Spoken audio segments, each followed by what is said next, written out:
And you will notice all around you there are adults who are definitely not calm most of the time. Wouldn't it be nice if we could teach self-regulation at a very early age, so that as we got older, we'd have a lot of practice under our belts?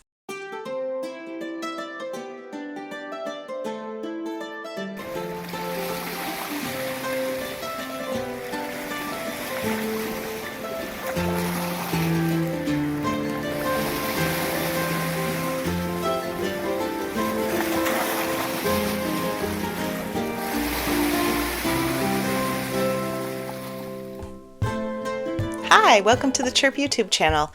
My name is Christy. I am your friendly online speech-language pathologist and specialist in children's communication development, which includes behavior, because behavior is one type of communication.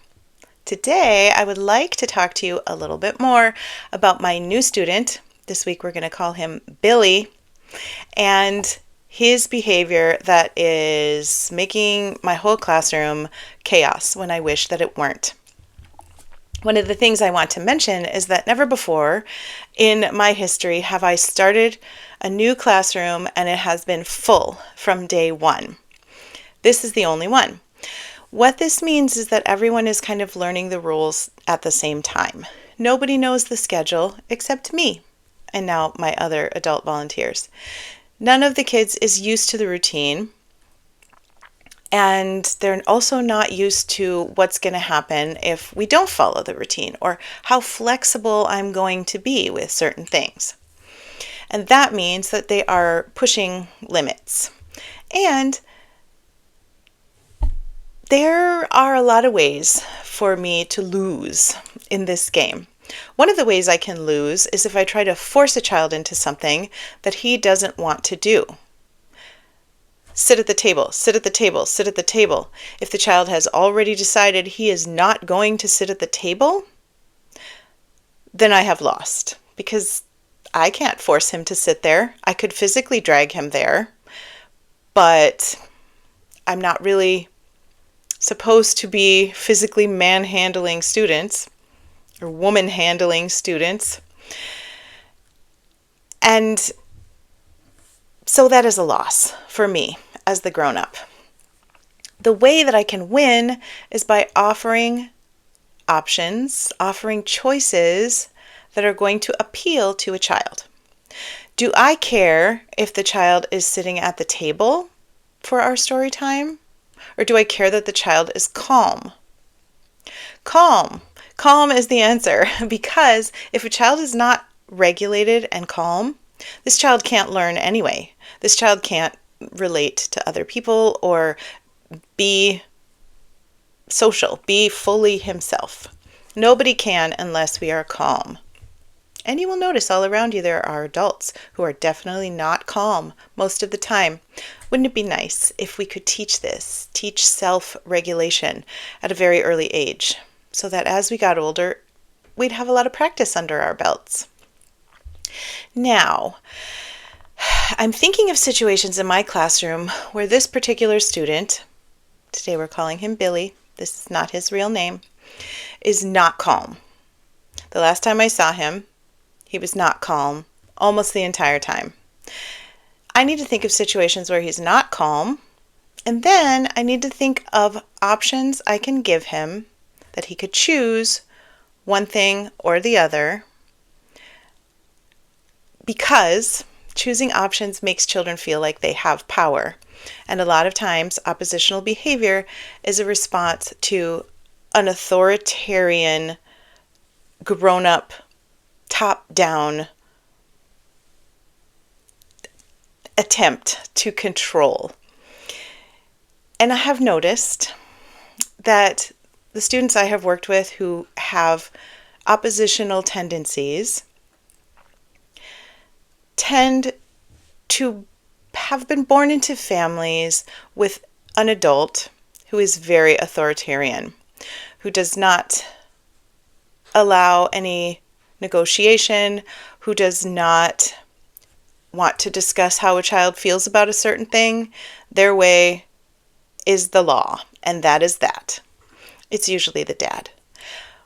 But it does not mesh well with this particular personality type of the child. I am not saying that we should be letting children do whatever they want, because obviously that is a bad idea. Children are not the boss of a family or a classroom. But there is a better way. I recommend you read that book right there. There's a link to it in the box below this video also. And I have a video where I summarize the book and the strategies right there. So you can watch that if you like. Giving children choices helps them feel like they have more power. It decreases their level of fear, which often is what drives the likelihood of a child just refusing to do things in anger and then doing something else we don't want them to be doing. It also helps them to feel as if we are hearing them and respecting them. Now, we do not have to like a child's choice in order to respect him as a person.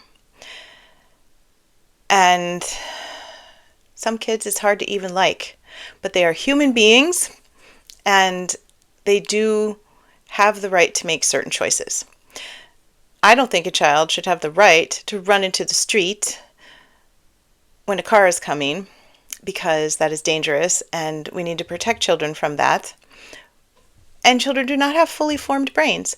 So there is some mental calculation that needs to take place when we think about what we try to force children into.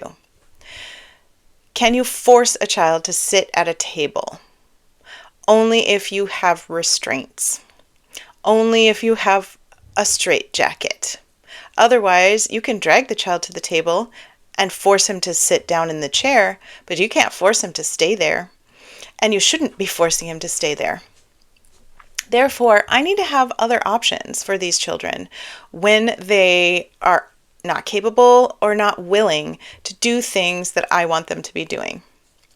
Calm is the goal, not necessarily participation.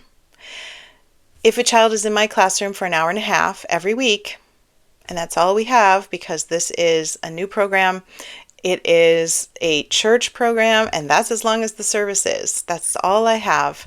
I am not going to be able to do therapy 5 days a week with this family. Is it more important to me that the child attends and is calm, available for socialization and learning? Or is it more important to me that the child follows all the stages of our schedule, sits at the table, participates in our music and movement time, does the art activity? None of those things is going to happen if we don't have the first step, which is calm. And so I am going to be allowing kids to make choices about whether or not to participate in certain activities at all. If they do not wish to participate, however, the other option is going to have to be something that doesn't distract our friends, our classmates, because our classmates do want to learn. And this is how I'm going to present it. So when it is time to clean up our toys and say, it's time for story, I am going to start with the toughest kid, Billy, and I'm going to say, Billy, you get to pick. Would you like to have story time on the floor, or would you like to have story time at the table? If he says one or the other, that's great. We will do that. If he says, I don't want story time at all, I will say, okay, would you like to do a puzzle? Or would you like to do this weaving activity that I have? It's a paper weaving activity. I don't know if he will enjoy any of these two things, but he has enjoyed the puzzle one before. It looks like this. It's pretty fun. It's not a puzzle with little pieces you stick together. You try to match these pieces into this shape, and you get to pick the different shapes that you can make all from the same pieces. So it's fun for grown-ups as well. And the little pieces, I don't know, I don't like regular puzzles, but I do like this kind of puzzle. And if he says neither of those, I might say, okay, What other quiet activity would you like to do while we have story time? Now, this has been 3 rounds of choice making for Billy. 3 rounds. That is going to give him a feeling of a lot of agency. And hopefully, this will be enough calming, soothing belief in himself and his own ability that he will be able to stay calm and we will be able to actually do our lesson. I hope so. I do know that sometimes kids have very bad weeks, and the last week that he attended was a bad week, and his mom mentioned some of the reasons that could have been, but it was very hard on us, and I have been thinking of strategies ever since, and I've decided that this is the next one that we are going to introduce. We've already introduced class rules. We've already introduced helping kids express their emotions when they are feeling a feeling. We try to express it for them and help them to express it so that it doesn't just get bottled up and come out in some crazy way. And now we are going to try giving children even more choices than I normally would give, because I want this particular child to be able to stay calm. And he has not, well, last time, he was not successful at that. And then the rest of the class wasn't successful either because his behavior was so distracting. Okay, this is not a revolutionary idea of giving kids choices, but the idea that I would give kids choices about things that seem non-negotiable may be a little revolutionary.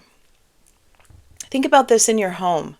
You don't give your child the choice whether she wants to wear clothes or not if you have to leave the house.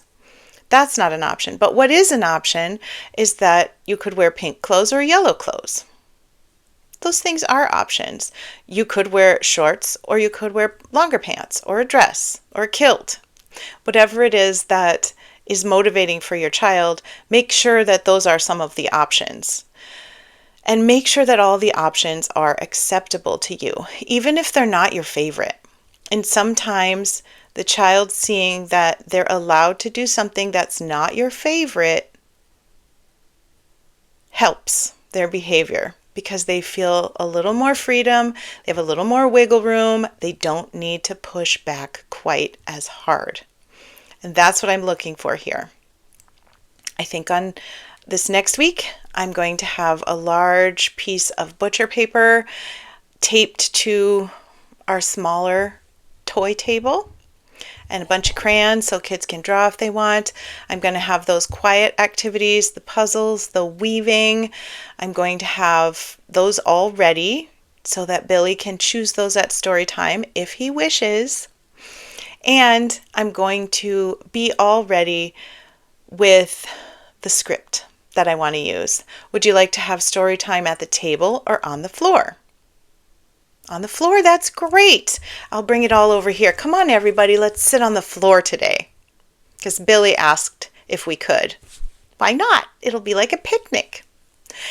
And if he says no story, I will say, okay, would you like to play with the shapes puzzle, or would you like to do this weaving activity that I brought?